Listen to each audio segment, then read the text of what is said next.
매니저입니다. 어제 우리 시장이 코스피 시장 기준으로 신고가를 찍긴 했지만 사실 뭐 종목들은 주도 섹터가 없습니다. 그쵸? 주도 섹터 없다 보니까는 올라가는 종목들도 좀 개별적인 종목들만 좀 올라가고 있고, 전반적으로 이제 어떤 그 흐름상 코스피가 신고가를 찍으면 뭐하냐, 종목이 안 올라가는데, 이런 분위기죠. 그래서 사실 지난주에 이제 고용지표가 잘 나오면서, 잘 나왔던 건 아니고 테이퍼링에 대한 우려감이 감소할 정도로 나오면서 좀 좋은 조건을 이번주에 보여줄 줄 알았는데 그게 지금 전혀 안 나오고 있습니다. 어제 같은 경우 원전만 급등했다가 오늘 좀 빠졌고, 그 다음에 이제 오늘 같은 경우는 좀 바이오 쪽이 좀 올라서고 있어서, 어쨌든 시장이 언제쯤 상승할 수 있을까, 시장에 대해서 한번 좀 말씀을 좀 드려보도록 하고요. 그 다음에 종목별 장세가 당분간, 그러니까 시장이 본격적으로 어떤 주도 섹터가 나오기 전까지는 시장 상승은 무조건 이 주도 섹터가 나와줘야 되는 건데 그게 안 나오고 있거든요. 그 전까지는 어떤 개별 급등주들만 좀 볼 겁니다. 그래서 건설주 급등 임박한 거, 바이오가 시작할 수 있는가, 자 원전 끝난 거냐, 그 다음에 철강주, 여행주까지만 체크해 볼 거고, 반도체에서 후공정도 지금 모든 반도체 관련주에서 후공정 종목들이 차트가 제일 좋아요. 이런 거 봤을 때 반도체에서도 만약에 시장이 이제 좀 올라간다면 반도체가 다 올라가는 것이 아니라 제가 볼 때는 이 후공정 쪽만 올라갈 수 있다. 그래서 요까지 한번 오늘 말씀드리면서 이 종목별 한번 체크를 해보도록 하겠습니다. 이해가 안 되시면은 돌려보기 하셔서 이해를 하시면 됩니다. 아시겠죠? 제가 아주 쉽고 간단하게 말씀드리니까 그렇게 참고하시면 될 것 같고요.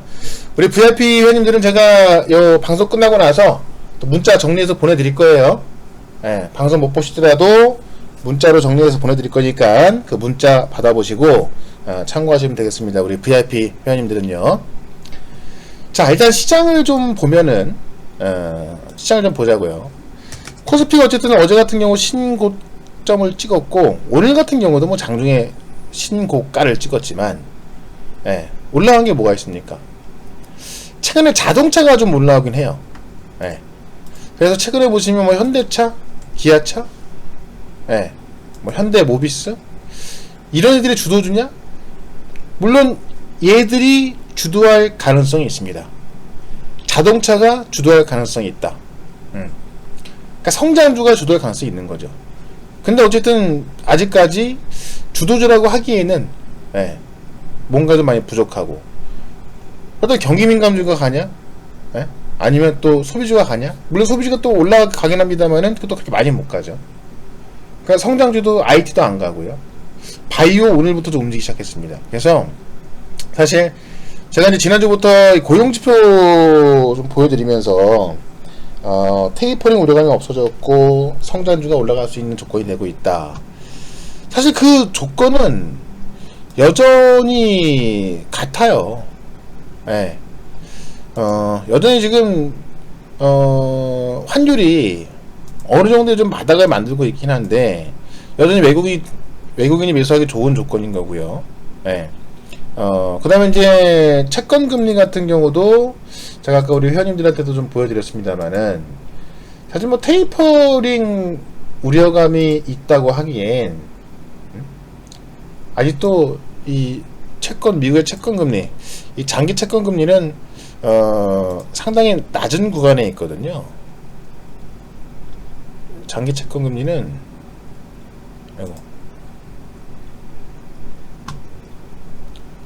상당히 낮은 구간에 있습니다. 제가 아직까지도 지금 뭐 1.5대 있으니까, 그죠? 채권 금리가. 사실 테이퍼링에 대한 우려감은 여러 지표를 봤을 때 뭐 커지거나 그런 건 아닌데, 근데 결국에는 이 어젯밤에도 옐런 재무장관이 금리 인상 그거 나쁜 거 아니야, 건강한 거야 라고 이야기하면서 조만간 어쨌든 미국에서 금리 인상하는 거 아니냐, 연말에는 하지 않겠냐, 이런 의심을 하면서 테이퍼링에 대한 우려감이 지금 어떤 아시아 증시로 아시아 증시를 못 사게 하는 거고, 예. 그리고 어떤 좀 리스크를 키워야 되는 건데, 예.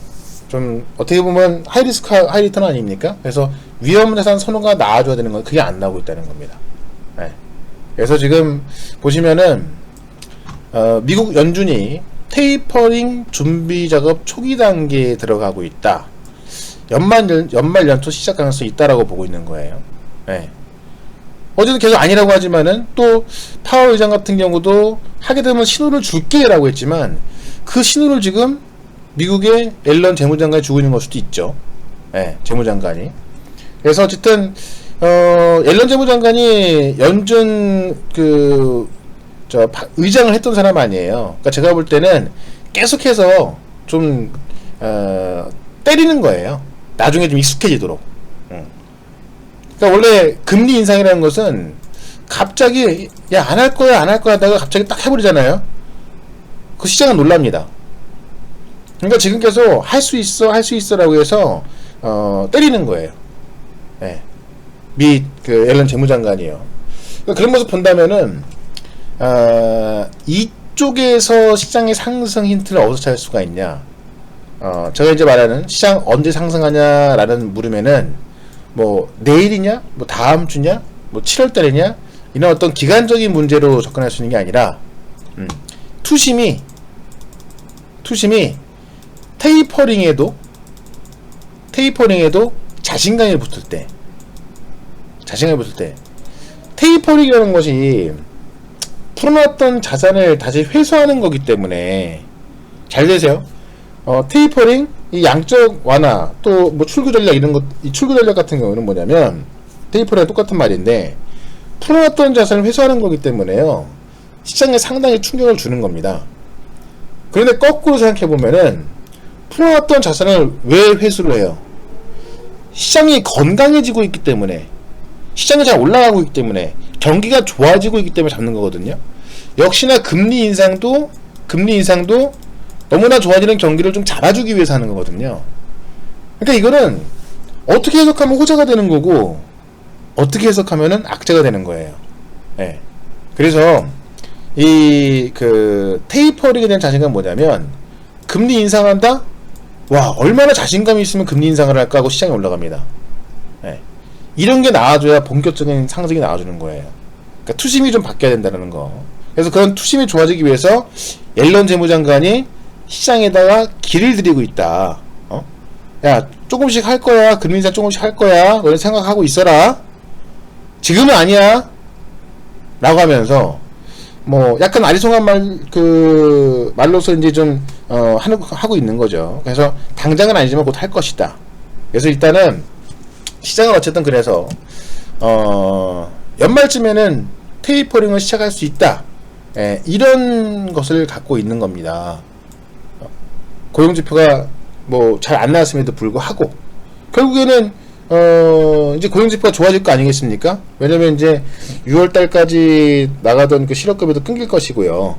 그러면 이제 일자리를 구해야 되고, 그럼 분명히 7월, 8월, 9월달에는 고용지표가 좋아질 거란 말이에요. 예, 그런 것 때문에 미리 겁먹고 있는 것이다, 이렇게 좀 보시면 될 것 같아요.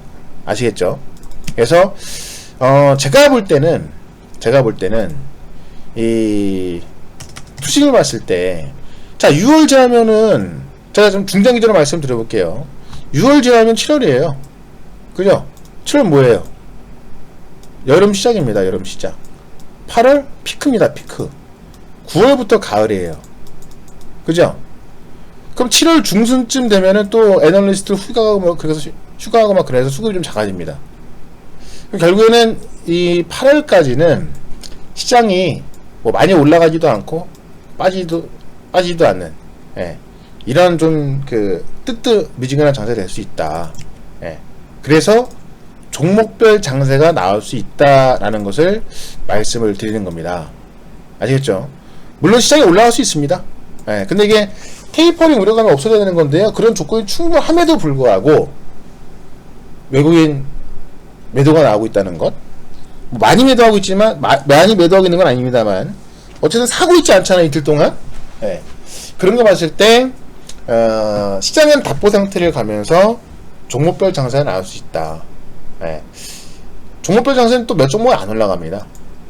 그렇기 때문에 핵심 종목으로 몰아가는 거, 안 올라갈 종목은 팔고 핵심 종목으로 몰아가는 거, 그게 정말 중요하다라고 말씀을 드릴 수 있고, 그런 관점에서 이제 이 핵심 좀 섹터들에서 종목들까지 또 다시 한번 딱딱 아주 쉽고 간편하게 짚어드려 보도록 하겠습니다.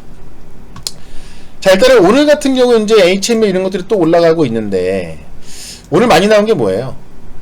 HMM하고 두산중공업이죠. 자, HMM 같은 경우는 제가 여기 적어놨듯이 지금 코로나18로 인해서 지금 세계 4위 규모의 심천항 운영이 차질을 빚고 있다고 합니다. 예. 그러니까 심천항 운영이 차질을 받고 있다 보니까는 또 물류비용이 올라가겠죠. 예. 그래서 지금 뭐 HMM 대한항공이 또 올라가고 있다. HMM도 지금 공매도가 상당히 많은 종목으로 유명합니다. 그리고 두산중공업이 오늘 빠진 게 공매도에 공격을 받고 빠졌다 이렇게 나오고 있죠. 이걸 제가 원전을 먼저 말씀드릴게요. 그러니까 원전을 말씀을 드리려고 제가 지금 이 두산중공업을 좀 보고 있는 건데, 두산중공업에 제가 이 공매도 현황을 좀 보면, 잘 보세요. 보시면, 자, 5월 12일부터 요때부터 21일까지 오면 공매도 규모가 훨씬 많아요. 공매도 비중. 그죠? 그 이유는 10% 내외입니다. 최근에 보시면요. 확인됩니까? 예. 네. 막 5월 18일 같은 경우는 공매도 비중이 23%, 막 28% 그래요. 이때가 언제예요? 5월 10일에서 21일. 5월 10일에서 21일 보시면 언제냐면은 여기에요. 그죠? 여기. 막 공매도 때려봤던 거야. 어떻게 됐어요? 공매도가 팡 하고 깼죠? 애들 바보 됐겠죠? 공매도 했던 애들. 그죠? 예. 네. 그러니까 지금 오늘 빠지니까는 두산중공업이 뭐 공매도 다 캐치됐다 어쩌나 그러는데, 예. 이미 공매도들은 다 죽었어요. 그거 갖고 빠지는 거 아니다라는 걸 먼저 말씀을 드리려고 이걸 보여드리는 겁니다. 예. 객관적인 팩트로서 보여드리는 거예요. 공매도 이렇게 많이 나왔어도 두산중공업 2배나 올랐어, 이 자리에서만. 예. 오히려 아마 제가 볼 때는 쇼커버리 나오면서 더 올랐을 수도 있고요. 오늘도 공매도 비중 2%밖에 안 나왔어요. 어제 3.8%? 그쵸? 또 어제 같은 경우도 그 공매도 뚫고서 어제 27% 급등했던 거 아닙니까? 그러니까 공매도 때문에 빠진 것이 아니라 단기 급등했다가 많이 급등하다 보니까 차익 매물 나왔고, 그러다 보니까 이런 핑계 저런 핑계 되면서 빠진 것이고, 그러다면 끝난 것이냐? 결론부터 말씀드리면 원전이 끝난 건가요? 라고 물어보시면 제가 결론부터 말씀드리면 NO! 아니다라는 겁니다. 어제는 제가 원전주는 오늘 급등 나왔을 때 팔 때다. 예. 단기 급등 과열 구간이기 때문에 팔 때다라고 말씀드렸죠. 그 다음에 오히려 급등은커녕 오히려 확 빠져버렸잖아요. 자, 그럼 제가 또 가격이 틀어졌기 때문에, 그죠? 가격이 틀어졌기 때문에 다시 한번 말씀드리면 여기서는 사야 할 구간이다. 네, 사야 할 구간이다. 그래서 움직임부터 말씀드리면은 오늘 막판까지 빠지면서 마이너스 2% 빠졌지만은 빠르면은 내일 바로 반등 가능하고요. 네, 늦으면 한 번, 두 번 조금 빠지고 이런 식으로 다시 한번 반등이 나올 것이다. 라는 흐름부터 말씀드릴게요. 자, 왜 그런가는 그 이유를 제가 먼저 좀 설명을 좀 드려보도록 하겠습니다. 원전이 뭐 가장 궁금해 하실 거기 때문에, 요거 먼저 좀 설명을 드려볼게요. 자, 먼저 지금까지 원전이 왜 빠졌는 걸 알아야 돼. 왜 빠졌나. 왜 올랐고, 어제까지 왜 올랐고, 오늘은 왜 빠졌나. 이거를 봐야겠죠. 그죠? 그게 가장 중요한 거잖아요. 원전이 어제까지 왜 올랐고 오늘은 왜 빠졌고, 그러면 앞으로는 어떻게 될 것이냐, 이게 가장 중요한 건데, 자, 일단은 원전이 올라간 이유는 일단은 요게 가장 큰 겁니다. 일단은요. 현 정부가 지금 탈원전 기조죠. 그죠? 그러니까 두산중공업은 진짜 오랫동안 저평가를 받아왔어요. 4년 동안. 아니 얘네가 원전들을 먹고 살아야 되는데 원전을 막아버리니까. 물론 뭐 해외에서 영업해라 그러는데 아니 지들은 원전 안 쓰면서 해외에서 뭐 하려고 뭐 이렇게 돼요? 그죠? 근데 우리나라는 워낙에 이 땅덩어리 대비해서 원전이 많이 있다고 해요. 지금 뭐 25기, 26기 있지 않습니까? 근데 땅덩어리 대비해서는 꽤 많이 있는 거라고 합니다. 그래서 지금 탈원전 기조로 가는 건데 어쨌든 정권 만기가 되면서 이 탈원전이 바퀴가 있는 거예요. 아니 이 정권 최대 여당의 대표가 소형 원전 써야 한다 라고까지 이야기를 하니까는 지금 뭐 이제 뭐 사실 제가 볼 때 아직까지 레임덕은 아닙니다만 어쨌든 정권 말기로 가면서 원전 우대 정책이 기대감에 폭발하고 있는 겁니다. 근데 여기 이제 원전이 올랐던 이유 첫 번째 한미 정상회담에서 원전 협력. 예. 한미 협력이 가장 1번이었고요. 이걸로 올라오기 시작한 거예요. 그죠? 두 번째, 빌 게이츠하고 워런 버핏. 이 세계의 투자가하고, 세계의 사업가하고, 원전에 투자한다. 이게 2차 급등 맞는 겁니다. 어제 체코 원전. 이게 어제까지 급등 나온 이유예요. 이 세 가지가. 이 세 가지를 딱 정리해 보시면 돼요. 꼭 이해하셔야 합니다. 여러분들이 원전으로 또 수익 나고 싶으시면 꼭 이해하셔야 합니다. 왜 올랐나? 왜 빠졌나? 앞으로 어떻게 될까? 자, 간단히 정리해 드리는 거예요. 간단히. 자, 그렇다면은 오늘 왜 빠졌냐? 제가 어제 여러분 다들 아시겠지만 이거를 보시면 돼요. 여러분. 네. 잠깐만요.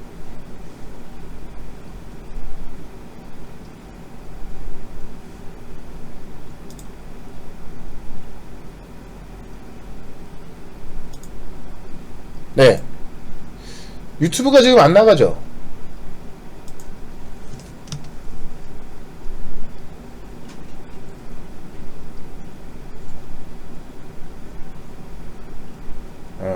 해볼게요. 유튜버 지금 안 나가는 것 같아서.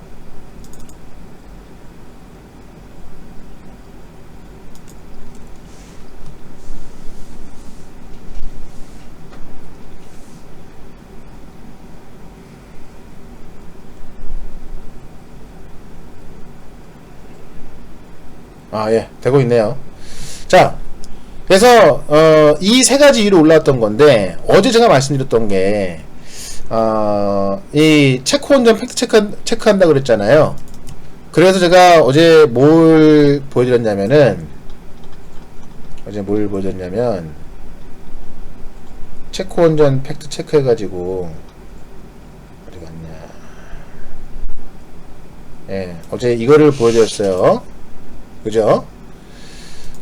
원래 어제까지 우리가 원전이 급등했던 건 왜냐면 대한민국이 체코 원전을 단독 수주하겠다. 예. 원래는 중국, 러시아, 그 다음에 우리 한국, 미국, 프랑스가 하는 건데 체코의 정치 특성상 중국과 러시아는 빼기로 한 겁니다. 그러다 보니까 그러면 한국이 제일 유리한 거 아니냐, 얘는 안 된다 라고 해서 갔던 건데 따지고 보니까는 지금 체코 원전이 이제 어디 갔어요? 국영 전력업체가 지난 그 원전 1개 최대 개파를 1200메가와트로 결정을 했다라는 것은 우리나 프랑스 같은 경우는 새롭게 인증을 다시 받아야 한다는 거고, 미국의 웨스팅하우스 같은 경우는 1100메가와트니까는 미국에 이럴 것이, 그래갖고 빠진 거예요 오늘.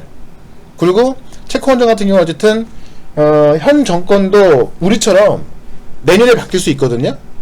그 현 정권에서 만약에 어떤 그 원전을 지지하고 있지만은 이게 내년 되면은 체코 같은 경우도 탈원전으로 갈 수 있단 말이야. 탈원전. 내년에 정권이 바뀌기 때문에. 근데 원전 수준 내년이거든요. 그러니까 체코 원전은 한국이다 라고 해서 막 올라갔던 건데 실제로 팩트 체크를 해보니 예. 이게 어쨌든 수주도 내년인 것이고, 그리고 1200메가와트로 결정을 했기 때문에 우린 새롭게 인증을 받아야 되고, 유리한 거는 미국의 웨스팅하우스다. 이러다 보니까 못 간 거란 말이에요. 예, 그죠? 여기까지 이해가 됐으면은, 그러면 그래서 보다 보니까 어제 오른 것만 좀 빠졌다 보시면 되는 거예요. 근데 어쨌든 이게 뭐 미국의 웨스팅하우스가 가능성이 있다라는 거지 또 결정난 것도 아니고, 어쨌든 내년 일입니다. 내년 일. 그 원전 체코뿐만이 아니라 중동부터 지금 뭐 유럽 국가들이 있죠. 예. 그러니까는 끝난 건 아니란 말이에요. 자, 다시 한번 정리해보면 다시 제가 아까 보여드렸던 그쪽으로 돌아가서 볼게요. 제가 정리한 게 이거죠. 예. 첫 번째, 그러니까 이 탈원전 기조에서 그 원전으로 바뀌는 구간에 있어서 이게 1번으로 1차 상승했고, 빌 게이츠 워런 버핏이 2번으로 2차 상승했고, 예, 체코원전 때문에 3차 상승했는데, 체코원전은 한국이 유리한 줄 알았더니 아니더라. 또 어쨌든 정권이 바뀔 수 있기 때문에 정원은 안 할 수도 있다 라고 해서 빠진 겁니다. 이만큼. 지금까지가 오늘까지 결과예요. 그죠? 그럼 중요한 건 뭐냐? 앞으로 뭐가 나오냐? 유럽이 나와있다. 아까 제가 방송에도 말씀드렸는데, 유럽이 텍소놈이라는 게 있어요. 텍소놈이. 무엇이 친환경인지 분류하는 겁니다. 여러분, 최근에 원전이 신재생으로 분류가 되고 있는 거 다들 아시죠? 신재생으로 분류가 되고 있는 거. 좀 이따 제가 다시 한번 말씀드릴 텐데, 이런 추세예요. 왜냐면 이 신재생을 하려고 하는데 사실 뭐 풍력이나 뭐 태양광이나 이런 걸로 안 되는 거예요. 다 채울 수가 없는 거예요. 석탄 발전을 어떻게 이거 때웁니까? 석탄 발전을 대체하려면 원전밖에 없다라는 거고요. 원전이 지금 이제 사용 후 남은 핵 원료 때문에 위험하고 그래서 안 되는 건데, 그것만 어떻게 또 잘 처리가 된다면은 신재생 에너지이기도 하고, 예, 청정 에너지이기도 하는 겁니다. 그래서 원래는 이 유럽연합의 텍소노미에 있어서 원자력이 제외가 돼 있었습니다. 원자력이요. 예, 그러니까 원자력은 신재생이 아니야, 친환경이 아니야 라고 하고 있던 건데, EU 회원국들이 이의를 제기한 거예요. 이게 왜 친환경이 아니야? 다시 검토하자 그래가지고 원자력이 텍소노미, 그러니까 친환경에 들어갈 수가 있는 건데, 그 결과가 7월쯤에 나온다 겁니다.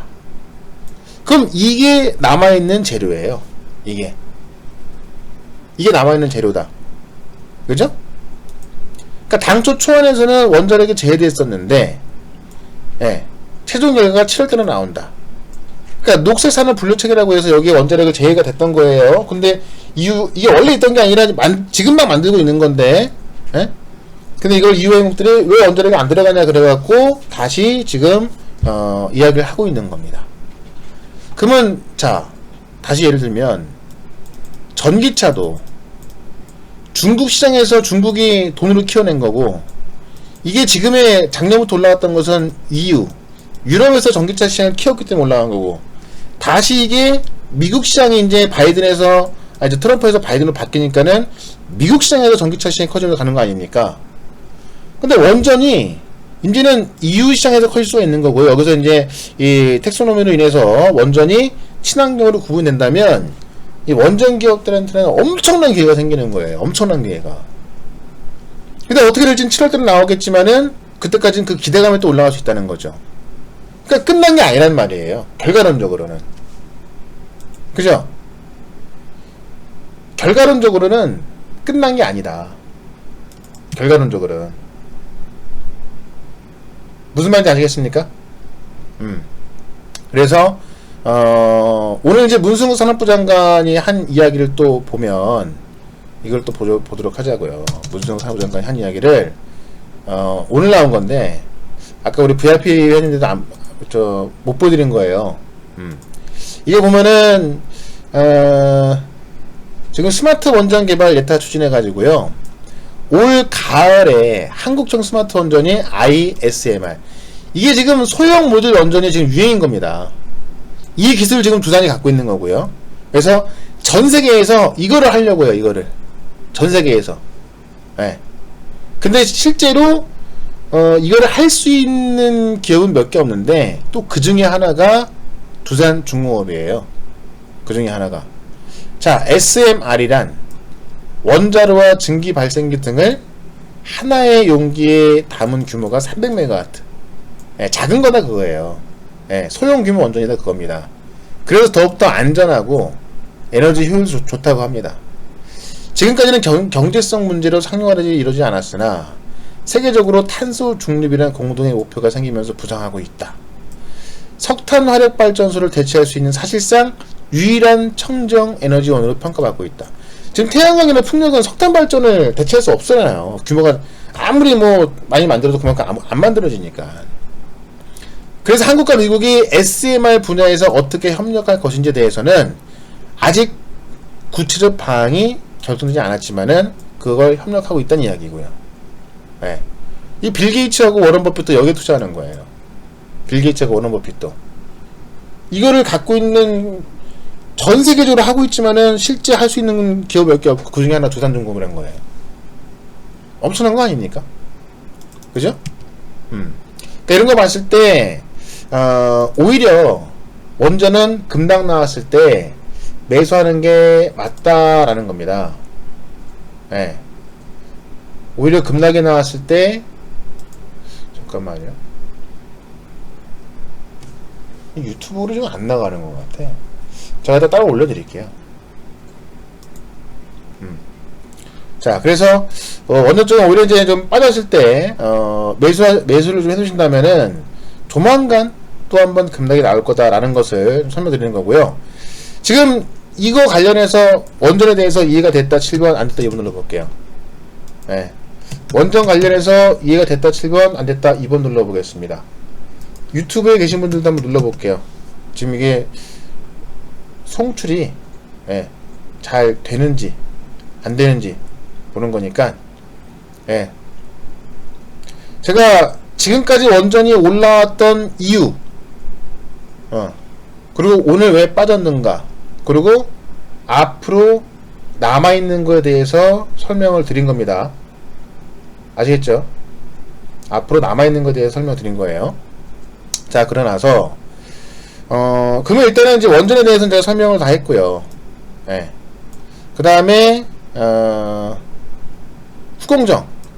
후공정 먼저 반도체로 좀 넘어가 볼게요. 좀 왔다 갔다 하는데, 후공정 관련해서 보시면 지금 고급 패키징, 제가 이 패키징 기술에 대해서 많이 설명드린 적이 있어요.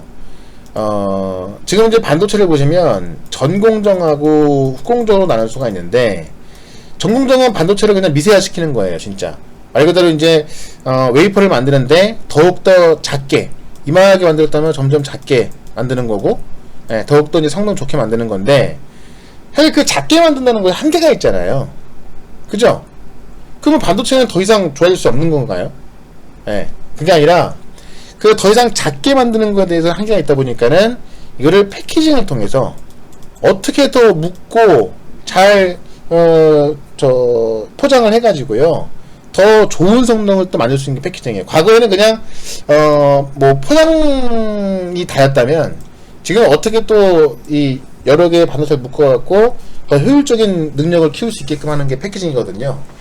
그래서 패키징 시설 투자의 경쟁이 심화되고 있다. 지금 TSMC 같은 경우는 후공정에 직접 투자를 하고 있고요.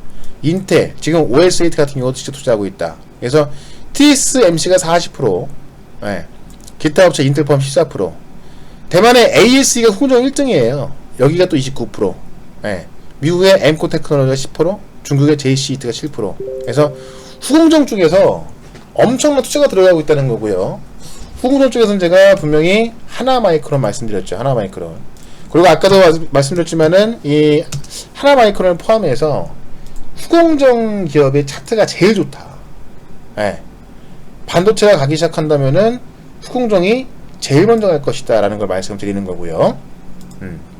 그 다음에 건설주 급등 임박, 이거는 딱 두 개만 보시면 돼요. 두 개만. 어떤 두 개만 볼까요? 건설주는요. 앞으로 임박한 게 뭐예요? 지금 국가도로 종합계획 임박했죠? 그죠? 그리고 시멘트 값 인상 임박했죠? 예. 그거 제가 보시면 그건 제가 구두로만 좀 말씀드릴게요. 건설주는 지금 국가도로 종합계획 발표가 임박했다는 거, 그러니까 정책 발표 아마 보도자료 통해 나올 거예요. 이게 임박했다는 거고요. 그 다음에 시멘트 값, 이 두 개는 상당히 큰 거예요. 시멘트 값이 2014년도부터 한 번도 안 올랐었는데요. 예, 지금 인상 협상을 하고 있는 거예요. 예, 그러니까 조만간 이것도 보도자료 통해 나올 겁니다. 예, 그래서 이 두 가지 봤을 때 건설주 급등 임박해 있다. 제가 방송에서 정보 많이 말씀드렸고, 그러니까 이제 이런 것들은 임박해 있기 때문에 무조건 갖고 있는 거예요. 시장과는 별개로 올라갈 수 있다는 겁니다. 예, 그래서 후공정했고, 건설주 말씀드렸고, 지금 시간이 많이 없어갖고, 예, 바이오, 원전 이야기했고, 자, 바이오 쪽에서 보시면 오늘 보면 유바이로시스가 급등이 나왔고요. 그 다음에 셀리드가 급등이 나왔고요. 알테오젠 급등 나왔습니다. 그리고 셀트리온 제약이 약 4% 올랐고 셀트리온 헬스케어가 1.8% 올랐습니다.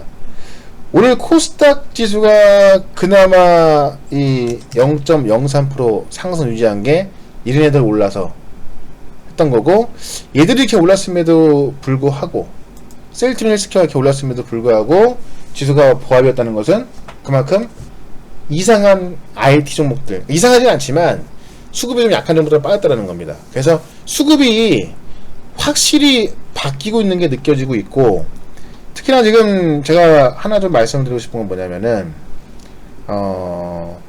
지금 모더나의 백신을 원액을 누가 이게 가장 관심이 커요. 이게 예, 이거 가져가는 애가 승리하는 거거든요, 우리나라에서. 그러니까 한국의 CMO가 큽니다. 예, 한국의 위탁 생산이 2등이에요.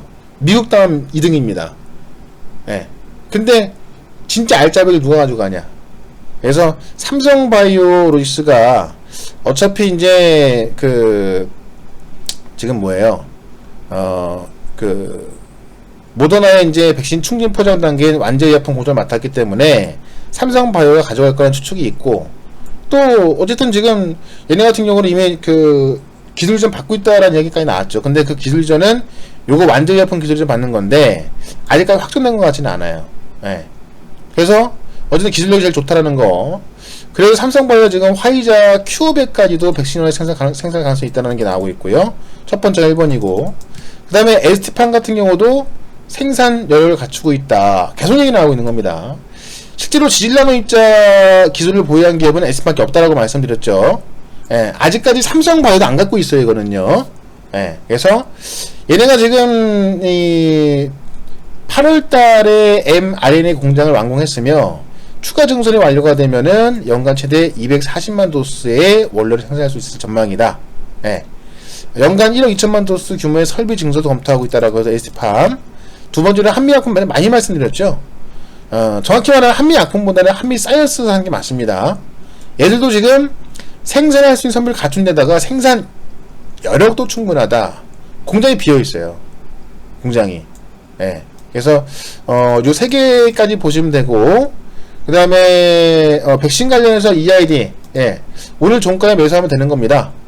예, 어제 우리 절반 팔고 나왔거든요. 남은 거 그대로 갖고 있는데 아직 발표 안 났죠. 예, 스푸트니크 V가 EMA 승인을 받을 가능성은 제가 볼 때는 99.9%입니다. 예, EMA 승인 받을 가능성은 99.9%니까 꼭 신경 쓰시기 바랍니다. 그래서 바이오도 할 게 많은데 백신과에서 꼭 몇 개만 좀 말씀을 드려보도록 하고요. 철강주도 보면은 딱 하나 나와 있어요. UBS 나온 건데 세금을 늘려서 철강 수출을 더 억제할 것이다. 예. 이 얘기는 나가는 철강을 더 막겠다는 이야기죠. 그럼 가격은 다시 올라갈 수밖에 없고 최근에 철강 가격이 다시 저점을 찍고 있다.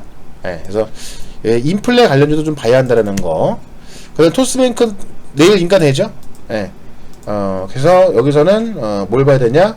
제가 방송에서 말씀드렸던 뭐 한국전자인증 같은 거 좀 보시면 되고, 그 다음에 여행주는 아까 제가 이것도 해놨는데, 네. 아까 제가 롯데관광개발했죠? 요 그냥 사놓으시면 제가 볼 때는요, 가을쯤 되면은 한 30% 이상은 수익 나 있지 않을까. 이 제주 드림 카지노가 11일날 오픈하는데 한번 생각해보세요. 우리 내국인이 갈 수 있는 카지노가 어디 있습니까? 강원랜드밖에 없죠. 근데 여러분들 강원랜드 가려면 아시겠지만 되게 불편해요. 서울에서 가려면 고속도로가 뚫려있는 것도 아니고 고속도로 타고 1시간 좀 넘게 가다가 국도로 또 쫙 가야 돼요. 한 3시간 걸려요. 예. 되게 불편합니다. 그냥 비행기 타고 제주도 가고, 예, 놀고 오면 되겠죠? 그 복합 리조트가 이제 오픈하는 거고, 지금 이제 여행이 몰리는 그런 시기에다가, 지금 제주도 또 여행이 엄청 많이 몰리지 않습니까? 그리고 좀 백신 접종 굉장히 많이 되고 있죠? 그것도 아까 제가 보여드렸는데, 여기 백신 접종되고 있는 거 제가 안 해놨나? 백신 접종률 25% 다가온다. 그죠? 뭐 자동차, 항공도 주목해라 라고 하는데, 여행도 또 주목하시면 되는 거고요. 인구 이동량이 증가할수록 시민들의 여행에 대한 수요가 점차 높아져가는 게 확인되고 있는 겁니다. 그래서 지금 아직까지 보시면 하나투어 같은 경우도 많이 올라왔잖아요. 오드투어 참 좋은 여행, 그죠? 롯데관광개발 얘가 알짜배기예요, 제가 볼 때는. 네. 그래서 롯데관광개발까지 말씀드리는 거고, 그 다음에 윤석열 관련해서 오늘도 지금 이제 이 세미나가 있었어요. 오늘도. 예. 그래서 불공정 경제 정상화 방안 해갖고 세미나가 있었는데 오후 3시에 오늘 있었고, 앞으로 이제 14일도 있고요, 22일도 있고 28일인데 다음 주에 공보팀 출범한다고 해요. 다음 주에. 그럼 아마 다음 주에 본격적인 대선 활동 들어갈 거로 보여지고 있고요. 여기서 정치 테마주, 예, 뭐 대표적인 거 몇 개만 보시면 될 것 같고, 예, 그 다음에 이준석 관련주도 지금 뭐 대통령 선거를 30세 이상으로 한다고 하기 때문에 굉장히 수혜가 되겠죠. 예, 뭐 넥스트 아이라든가, 예, 그 다음에 뭐 삼보산업, 그 다음에 제가 말씀드렸던 비트컴퓨터, 예, 같이 보시면 되겠다. 예, 아시겠죠? 그래서 여행주 하나 짚어드렸고, 청약주 말씀드렸고, 원전 이야기했고, 백신 이야기했고, 건설주, 후공정, 여기에 정치 테마주까지 이야기했고, 시장 상승 언제 나오나 말씀드렸습니다. 됐죠? 네. 그래서 시간이 지금 5시 10분인데요 어쨌든 뭐 다 이야기 드렸고, 지금 시장이 그렇게 뭐 좋은 상황은 아니에요. 네. 좋은 상황은 아닌데, 그렇기 때문에 뭐 모멘텀이 좀 확실한 그런 종목으로 접근하시는 게 좋을 거다라고 말씀드리면서, 뭐 회원가입하실 분들은 여기서 회원가입하시면 되는 거고요. 우리 홈페이지에서 하시면 되겠죠. 한 달에 88만원, 서비스 7일, 예, 3개월 가입하시면 한 달 서비스 나가고, 전화로 결제 가능한 거고, 1588-0248로 상담원과 통화 가능하시고, 예, 그 다음에 MBN 골드에 계신 분들이라면 어쨌든 홈페이지에 무료 회원 가입하시고서요, 예, 여기서 회원 가입하시면 되는 거고, 예, 그 다음에 MBN 골드에 수익자 안 난다 하시는 분들은 오른쪽 상단에 이렇게, 예, 치워라. 오른쪽 상단에 마이 페이지 가셔갖고 방이동 가능하니까 종목을 바꿔야 수익날 수 있다, 이렇게 말씀드리면서 방이동 하실 분들은 방이동 하면 되겠다, 이렇게 정리해 보겠습니다. 자, 여기까지 하고요. 네, 오늘 방송 여기서 마치겠습니다. 자, 고맙습니다. 내일도 화이팅 하겠습니다.